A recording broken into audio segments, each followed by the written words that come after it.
Boker Tov, B'Shem Hashem Me'aseh V'Natzliach. Nous sommes aujourd'hui le lundi 27 du mois de Tevet et le 8 du mois de janvier. Un shiur très intéressant sur une grande question qu'on va voir ensemble, shiur acheté par Megan Sarfati, Bracha Revacha Ba'atzlacha, pour la réussite et la Parnassa Tova de son mari Shalom Yosef Ben Simcha Dalia Sarfati.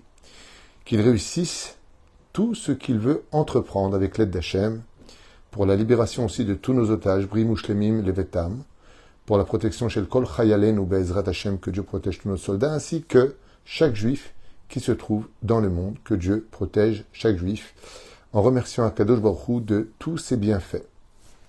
Megan Sarfati, vous avez une grande âme. Vous êtes Baruch Hashem avec ce message, avec chaque frère juif, comme Moshe l'a été, Be'ezrat Hashem, au sein de l'Égypte, et on va poser une grande question à propos justement de cette première plaie d'Égypte qui, avec l'aide d'Hachem, demande quand même beaucoup d'explications, et vous allez voir que nos sages n'ont pas perdu de temps avec cette grande question qu'on va élaborer ensemble, en espérant Be'ezrat Hashem et en priant le ciel que chaque mot de Torah aille dans le sens de ce shiur pour la réussite de votre mari sur tous les plans spirituels et matériels, Be'ezrat Hashem, qu'Hachem l'ouvre les portes sur tous ces chemins. On commence tout de suite avec une question sur cette paracha très riche, deuxième paracha du livre de Shemot, qui parle de l'arrêt de l'esclavage, et puis de ces 7 premières plaies, puis 3 plaies qui s'en suivront. Je rappellerai à tout le monde 2 choses importantes. La première, c'est que vous avez sur toratraim.net peut-être 40 ou 42 shiurim sur chacune des parachutes pratiquement. Peut-être un peu moins pour certaines, plus pour d'autres, parce que ce ne sont pas les mêmes titres, ils ne sont peut-être pas répertoriés dans le même endroit. En tout cas, il y a énormément de cours sur les parachutes. Tous sont différents plus ou moins les uns des autres. Je fais tout pour éviter de me répéter. Et la deuxième chose que je voulais partager avec vous, c'est pour ceux qui veulent le livre Les Mazalot. Vous avez été nombreux à demander. Alors, ils sont remis en vente, Be'ezrat Hashem, pour cela, et le code du bonheur. Voilà. Beaucoup m'ont demandé ce livre-là, et je voulais, Be'ezrat Hashem, le partager avec vous. La question du jour de cette paracha, pour nous. Vayi Hadam Bechol Eretz Mitzrayim. La première plaie qui va s'abattre en Égypte est la plaie du sang. Veyasuchen Achartumei Mitzrayim Belatehem. Et d'un coup, on nous dit que les magiciens d'Égypte, dont la reine de la sorcellerie à cette époque n'était autre que la femme elle-même de Pharaon, qui était la doyenne de l'université de la sorcellerie de Khartoum. Comme ça nous disent les Chachamim. C'était la plus grande sorcière de cette époque. Oufren, quand le sang était vraiment changé en sang, et non pas avec, comme veulent le dire certains historiens ou scientifiques, qu'il s'agissait d'une poudre rouge qui aurait donné naissance à d'un coup des fleuves qui seraient devenus rouges, comme on a pu le constater dans certaines régions où il y a effectivement comme une espèce de craie rouge qui peut tomber et va donner cet aspect du rouge, mais ça n'a rien à voir avec du sang, c'est une erreur. D'abord, nous en avons une preuve, nous aussi, scientifique, que la Torah, même si on n'a pas besoin de preuves scientifiques, que la Torah est vraie. Les scientifiques émettent des hypothèses, la Torah annonce des vérités. Il y a quand même une grande différence et il faut en être conscient. C'est qu'on a retrouvé aussi, je le rappellerai pour ceux qui veulent le vérifier, des hiéroglyphes trouvés par des archéologues en Égypte. Et là-bas sont énumérés les 10 plaies. Cet hiéroglyphe se trouve dans un musée en Hollande. Et là-bas, écrit de l'époque de l'esclavage, il y a exactement dans l'ordre chronologique de la Torah les 10 plaies. Et ça commence par l'eau est partout dans le sang, est partout dans l'eau. C'est-à-dire que les gens qui étaient là-bas ne disent pas qu'ils ont vu de l'eau rouge, ils disent du sang. Pourquoi du sang? Comme le dit la Torah, ils ont essayé de le boire. Donc, on parle réellement de sang et non pas de toutes sortes d'hypothèses, que c'est certainement ça, et ça, et ça, comme le savent le faire si bien des personnes qui ont de bonnes intentions à un certain degré, d'essayer d'expliquer de façon scientifique que, à cette époque-là, ils n'étaient pas très éveillés. En attendant jusqu'à aujourd'hui, ils se demandent comment ils ont pu construire les pyramides. Chose qu'aucun appareil moderne serait capable de construire de nos jours, de lever autant de poids, des poids de 70 tonnes, jusqu'à même 100 tonnes, à plus de 40 mètres de hauteur. Donc voilà, juste pour remettre un petit peu les pendules à l'heure, les aiguilles à l'heure, par rapport à cela.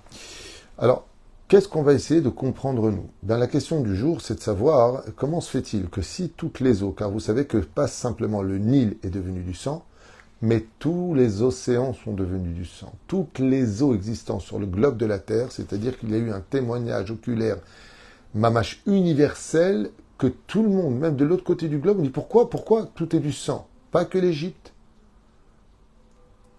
Et le bouche à oreille a expliqué qu'il se passait un événement incroyable, effroyable de l'autre côté du globe. En Égypte, un Dieu est venu chercher son peuple. Toutes ces plaies-là ont été, bien sûr, par la suite, essayées d'être oubliées, comme aujourd'hui encore, pas mal de gens. J'ai vu ça hier, on a montré une vidéo en France, où un enfant sur deux n'est pas du tout au courant de la Shoah. C'est incroyable d'entendre des choses pareilles. Quand je dis enfants, ce n'est pas des bébés, hein. On parle d'adolescents. Ils n'ont jamais entendu parler de la Shoah. Comme une espèce de 1 sur 5, c'est impensable, c'est 20%. C'est impensable que 20% de la population, ça veut dire quoi? Et quand on aura la prochaine génération, ce serait 80% qui n'auront jamais entendu parler de la Shoah. Comment on peut oublier un tel acte? Comment on peut oublier un sang d'innocents versés par millions de litres? Comment on peut oublier ça? Pas oublier la Shoah. C'est impensable. Surtout que nous, ben on n'avait rien fait. On n'est pas rentré dans les maisons des autres, on n'a pas brûlé, on n'a rien fait. On était chez nous, en paix. On n'est pas venu embêter. Donc, il n'y a pas de tenant et aboutissant. C'est impensable qu'on puisse oublier la Shoah. Mais bon, on veut même faire croire que le peuple n'est jamais sorti d'Égypte. Bientôt, on va nous inventer que le juif n'existe même pas. Et même moi, je n'existe pas. Jusqu'où on va aller dans la folie. La question qui est posée, c'est tout le monde était au courant. Cette eau du sang, ben, si tout était du sang, comment est-ce que les sorciers eux-mêmes ont pu transformer de l'eau en sang? Si tout était du sang, il n'y avait pas donc de l'eau pour le rendre du sang. Voici que vous allez entendre 10 explications sur cette question-là, pour vous dire combien d'encre ont été versées pour répondre à cela. Première réponse. Makadam rakamaim reuyim lishtiya afru ledam. Première explication qui explique le Malbim. Oui, toutes les eaux sont devenues du sang, mais uniquement les eaux qui étaient consommables sont devenues du sang, car le but de la makat d'âme était d'enrichir, donc la makat du sang, la plaie du sang, était d'enrichir les Hébreux. Donc, l'eau qui n'est pas potable, de toute façon, personne ne l'aurait bu. Oufren, quelle eau n'est pas potable? La mer. Ils ont changé l'eau de l'océan en mer. Ulam me'ayam. Car seules les eaux qui étaient consommables sont devenues du sang, mais les eaux inconsommables, comme l'eau de l'océan, ne sont pas devenues du sang. Et les sorciers de l'époque ont pris de l'eau de l'océan qui n'était pas changée en sang, ou ils l'ont transformée en sang par toutes sortes, par contre, de manipulations et prestidigitation. Deuxième explication, d'où est-ce qu'ils ont trouvé de l'eau pure pour le rendre du sang? Vous savez que l'eau représente la bonté, le sang représente la rigueur, la justice, le mal. L'eau représente le bien, l'eau de vie. Juste que vous sachiez. Amitzrim lakrou maïm me eretz Goshen. D'où est-ce qu'ils auraient trouvé de l'eau? Si tu dis que toutes les eaux sont devenues du sang, car pas tout le monde est d'accord avec le Malbim. Il dit oui, d'accord, mais n'oublie pas un détail. Les plaies ont tous touché l'Égypte, mais pas la province de Goshen. Shesham, l'opagou makat adam eyot, Shesham chayou bnei Israël, étant donné que là-bas vivaient les Hébreux, la plaie du sang n'a pas pénétré leur région. Et les Khartoumim sont venus prendre de l'eau de Goshen et l'ont transformée sous les yeux de Moshe en sang. Ve'asor Khartoumim kishufim les dames. Donc, ils auraient donc trouvé chez les Hébreux de l'eau pure. Troisième explication, d'où est-ce qu'ils auraient trouvé de l'eau pure pour le rendre du sang? Makat dam neifrou les dames rakamaim shayu al haaretz. Ou lamamaim shayu be'amke adama lo nisharu que Moshe aime. Seules les eaux que tu pouvais voir de visu se sont transformées en sang. Mais si tu creusais à plus de 10 mètres, il y avait aussi des sources d'eau, des nappes d'eau. Cette eau-là, c'est ce qui a servi pour les Khartoumim, pour les sorciers, et l'a transformée en sang, comme l'explique Ibn Ezra. Quatrième explication, Ben Israël, Machurou Ma'im et Mitzrim et Makad Dam. Oh, ça c'est la question et la réponse la plus connue. toutes les eaux se sont transformées en sang, sauf que les Égyptiens, ils avaient soif. Ça tape en Égypte au niveau du soleil. Ils devaient payer à prix d'or les verres d'eau pour enrichir les Hébreux. Et donc, une fois qu'ils avaient payé ce verre de sang qui était redevenu de l'eau, ils ont pris cette eau et ont dit, nous aussi, on peut vous montrer qu'on peut faire du sang. La seule différence, c'est que les Égyptiens pensaient que Moshe était prestidigitateur, rapide et agile avec ses mains, de telle façon à ce qu'il arrivait à faire des choses. Aval, pas du tout. C'était réellement du sang. Et j'ai expliqué dans d'autres shurim, d'ailleurs, d'où venait ce sang. Nida keneged nida lobatla. Les Hébreux ne pouvaient pas pratiquer le respect de la nida, car les Égyptiens les empêchaient. Et le respect de la nida, c'est l'écoulement de sang. Ainsi, Akadosh Baruch Hu a voulu le faire comprendre. Vous avez empêché les femmes d'Israël d'aller au mikvé, vous en subirez les conséquences. Kormevim Rabotenu, il y a à peu près 2000 ans de cela en arrière, Mida Keneged Mida Lobatla. J'avais fait un jeu mot, Mida Keneged Nida Lobatla. Et donc il dit ici, Bnei Israël, Machoumaïm Mitzrayim. Mais étant donné que les Égyptiens achetaient, et donc l'eau restait de l'eau, ils en ont profité pour prendre, comme explique Rabbi Haïm Ben Attar, le Roi Haïm Akadosh. Cinquième explication, qui vient de Rabbeinu Bachye. Kevan, chez Moshe Rabbeinu Iziret Paro, chez Tiye Makadam, étant donné que Moshe avait prévenu Pharaon que l'eau allait se transformer en sang, Izarzeroch Hatumim Lakrumaim Kodem Makadam, ou Bekoch Shufim Afkootam Ledam, Beasuchen, Shetavo Makatadam.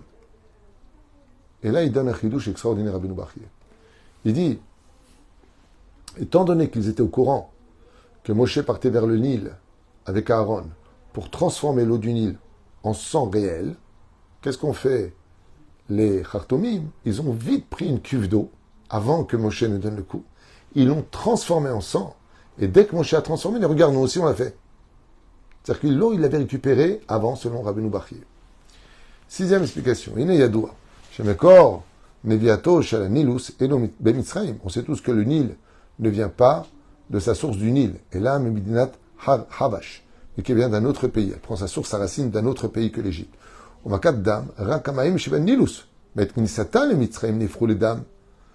Et étant donné que seul le Nil qui traverse l'Égypte a été transformé en sang, les Khartoumim sont partis au-delà de la frontière de l'Égypte, où là-bas l'eau n'était pas transformée en sang. L'eau nefra les dames. Comme explique ici Oznaïm la Torah, que même si toutes les eaux, comme explique nos Chachamim, du monde entier étaient transformées en sang, le début du Nil où sortait l'eau n'a pas été transformé. Et donc, qu'est-ce qu'ont fait les Khartoumim? Ils sont partis chercher cette eau-là. Une grande question qui se pose dans la question elle-même. Pourquoi Dieu il a laissé de l'eau potable pour qu'il puisse se transformer en sang? De l'eau qui est restée de l'eau. Eh bien, vous savez, quand Dieu fait un miracle, mais un vrai miracle, il laissera toujours une possibilité cartésienne ou manipulatrice pour qu'on puisse contredire ce qu'il a fait. Pourquoi? Pour nous donner le mérite de l'Aïmouna. Je me rappelle une histoire du Baal Shem Tov, où un jour un scientifique avait dit au Baal Shem Tov, un historien, il lui a dit, vous croyez vraiment vos histoires que la mer, elle s'est ouverte en deux, qu'un peuple est passé? Il dit, écoutez, Moïse, il était prince d'Égypte, il était savant, il était très avancé, il connaissait l'histoire de la marée haute et la marée basse. Oui. Quand il a emmené les enfants d'Israël, il savait exactement à quel moment il y aurait la marée basse et à quel moment il y aurait exactement la marée haute. Il a fait passer son peuple et il a fait passer jusqu'au dernier. Quand il a su que la marée haute allait remonter, il a dit, Dieu refait. Voilà. Et là, le Baal Shem Tov regarde comme ça, il lui a dit deux choses. Il lui a dit d'abord, dans la Torah, c'est pas marqué marée haute, marée basse, c'est marqué qu'il y avait un mur à droite et à gauche, tandis qu'une marée basse ou une marée haute, ce n'est que d'un côté, il n'y a pas des deux côtés. Et la deuxième chose, c'est quand même incroyable que le hasard que Dieu a organisé, c'est que tout un peuple de 3 millions de personnes passe pendant la marée basse, et qu'ils aient tous le temps de passer, et que Kaut Rabbi, maintenant que passent les Égyptiens, ce sera la marée haute. Il a dit, si tu ne veux pas admettre que l'histoire était vraie, on peut admettre que Dieu, des fois, il utilise le mot hasard pour passer incognito. Et là, le scientifique a rigolé face au Baal Shem Tov, il lui a dit, c'est vrai que c'est quand même bien joué au niveau du timing. pour nous dire que Bémet, Akadosh Baruch Hu, il peut te laisser des idées farfelues dans la tête en disant oui, bon, ça arrive, ça c'est la comète de Halley qui est passée juste au-dessus de l'océan, et donc quand la comète frôle même à plus de 300 mètres de hauteur l'océan, ça va l'ouvrir. Bon, alors, ça voudrait dire que la comète de Halley qui passe tous les 70 ans serait passée juste au-dessus de la mer Rouge et pas ailleurs, et que quand elle est passée, c'est le temps qu'on passe, et que Dieu il te laissera toujours le moyen de dire quelque chose contre lui pour laisser en exerce ta émouna. Est-ce que tu es ma'amin? Est-ce que tu préfères des explications à côté, même si dans l'absolu, chaque explication a son droit, tant qu'elle reste dans la véracité des événements. Comme je vous l'ai déjà dit, chers amis, il y a une grande différence entre la réalité et la vérité. On peut créer des réalités mensongères qui n'ont rien à voir avec la vérité que l'on pourrait dévoiler si on la cherchait. Septième explication. Kol ha'mayim shebemitzrayim afrou ledam. Donc là, par contre, il dit, dans le Kerem Hatzvi, toutes les eaux d'Égypte sont devenues du sang. Et là, Chartonim asu kishuv b'mayim alelu ve'isiru me'em et tseva ha'adom ve'ayu nir'im klape chutz kemayim ve'chazru bitlu et ha'kishufim ve'asu ve'chazru ha'mayim liot tseva ha'adom ve'aya nir'e shegam em afrou lemayim. Alors il dit ici une autre explication très bizarre, qu'une partie des Chartomim ont pris l'eau avec le sang, qu'ils ont essayé avec des incantations et des démons de retirer le sang, présentant de loin, soi-disant, de l'eau transparente, et en fin de compte, ils ont relâché le sang à l'intérieur en disant, nous aussi on peut le faire. En d'autres termes, ils ont arnaqué avec notre propre maca, la propre plaie qui est donnée ici. Ok, explication à savoir. Afapé Shachar, donc ce livre-là des commentaires nous disent, huitième explication, Ameim Shayu Betoch Kelim, Lo afrou liot dam bemakadam, eyot shelo ayu mechubarim la'adaba bemitzrayim. Seule l'eau qui était attachée à la terre, reliée à la terre, s'est transformée. Mais l'eau qui était dans les vases, non. Bon, ça, c'est déjà une marloquette, c'est-à-dire un conflit au niveau des chachamim. V'chartumim lechumayim elu ve'afro otam ledam. Il dit simplement que ce qui avait été déjà mis dans les tonneaux en dehors de la terre, qui était sur des étagères, n'a pas été transformé, parce que cette eau-là était restée potable. C'est cette eau-là qu'ils auraient pris. Ça se discute beaucoup, puisque toutes les eaux, y compris celles qui étaient dans les vases, selon une grande partie des commentateurs, étaient devenues du sang. Neuvième explication, Makadam, Rak Amaim Shebayor, Afrou Ledam, Avachar Amaim, Tchemitzrem, Nisharu Betseva Shel Maim, Berak Ayu Meubarot, Ken, Mouravot, Slicha Bemaim, Tipot Dam, Achatum Lakru, Maim Elu, Veasu, Baem, Kishu, Veafro Otam Ledam. Et là, le Tam Vadaat, il dit que pas toutes les eaux sont devenues du sang, mais essentiellement le Nil, ce qui fait que les Khartoumim se sont mis à chercher partout peut-être qu'il y aurait de l'eau. Ils ont trouvé quelques régions, quelques lieux où il y avait de l'eau, et ils l'auraient transformé en prenant du sang du Nil et le mettant dedans par prestidigitation, en disant nous aussi on peut le faire.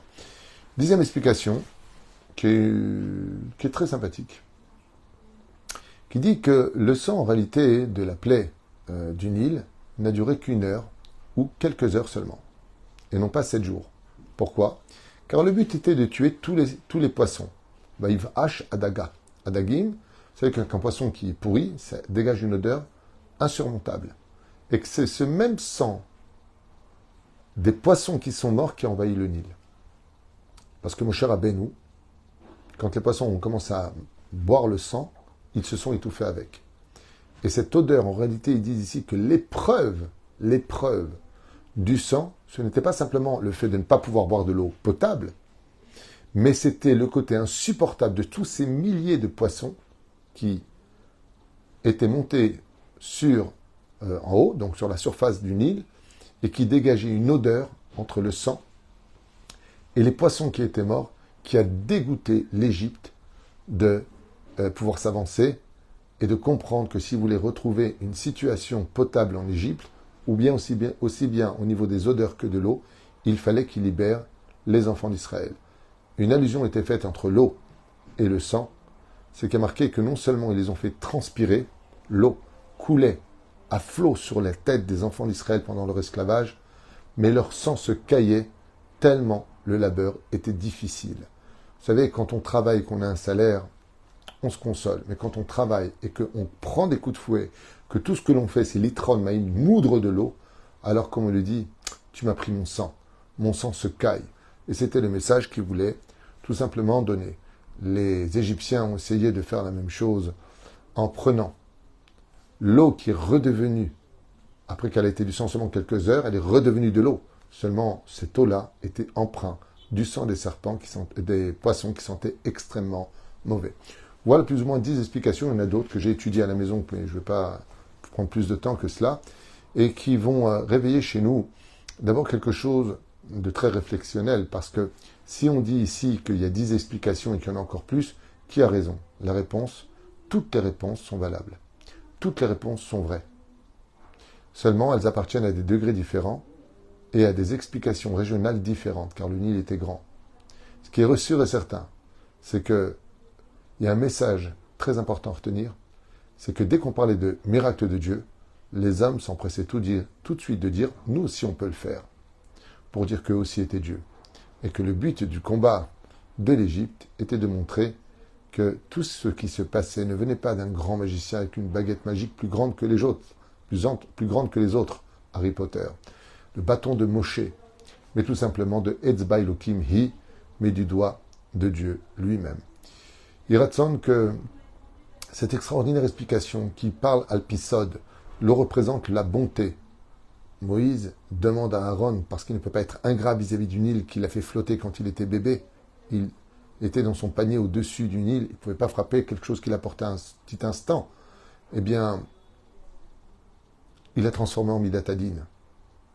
Et une fois que les Égyptiens ont crié « Stop, stop, c'est bon !» Même si on est capable, nous, soi-disant, de faire que de l'eau devienne du sang, c'est bon. Et il l'a retransformé en chesed. Une petite moralité pour nous tous.